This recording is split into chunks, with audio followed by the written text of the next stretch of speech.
بسم اللہ الرحمن الرحیم نحمده ونصلي ونسلم على رسوله النبی الکریم اما بعد فاعوذ باللہ من الشیطان الرجیم بسم اللہ الرحمن الرحیم فاسألوا اہل ذکر ان کنتم لا تعلمون۔ آج ہم اس حوالے سے بات کریں گے کہ جب مقدس راتیں بڑی بڑی راتیں آ جاتی ہیں، مثال کے طور پر رجب کے مہینے میں 27ویں کی رات آ جاتی ہے، یا پھر رمضان المبارک میں لیلۃ القدر آ جاتی ہے، تو پھر اس حوالے سے لوگ پوچھتے ہیں کہ اس طرح کی مقدس راتوں میں، بڑی بڑی راتوں میں کون کون سی عبادات کریں اور پھر کون کون سے نوافل وغیرہ پڑھیں۔ دیکھیں، عام طور پر جو ہے لوگ اس طرح کی مقدس راتوں میں، بڑی بڑی راتوں میں کثرت کے ساتھ نوافل کا اہتمام کرتے ہیں۔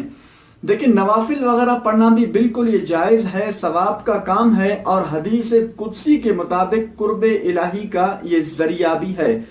لیکن جہاں آپ اتنی کثرت کے ساتھ آپ نوافل وغیرہ پڑھ رہے ہیں، تو وہیں پہ آپ اگر اپنی قضا شدہ نمازوں کو پڑھ لیں تو یہ زیادہ بہتر اور افضل ہے۔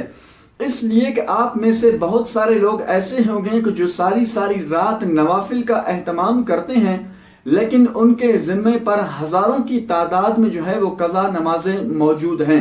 مثال کے طور پر آپ میں سے اگر کوئی شخص معاذ اللہ 1 سال سے نمازیں نہیں پڑھ رہا،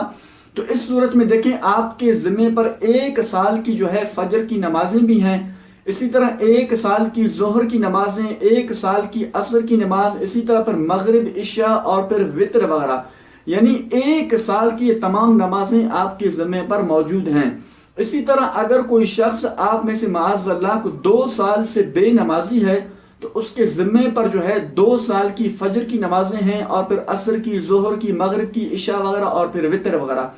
تو اس لیے جہاں آپ ان راتوں میں، بڑی بڑی راتوں میں اتنی کثرت کے ساتھ آپ نوافل کا اہتمام کرتے ہیں، اگر آپ اپنی قضا شدہ نمازوں کو پڑھ لیں تو یہ بہت زیادہ بہتر اور افضل ہے۔ تو اس لیے آپ سے گزارش ہے کہ آپ اس طرح کی بڑی بڑی راتوں میں اپنے ہاتھ میں کاپی اور قلم رکھ لیں، اسی طرح آپ شمار بھی کرتے جائیں کہ جب تک آپ اپنی قضا شدہ نمازوں کو نہیں پڑھیں گے یہ معاف نہیں ہوگی۔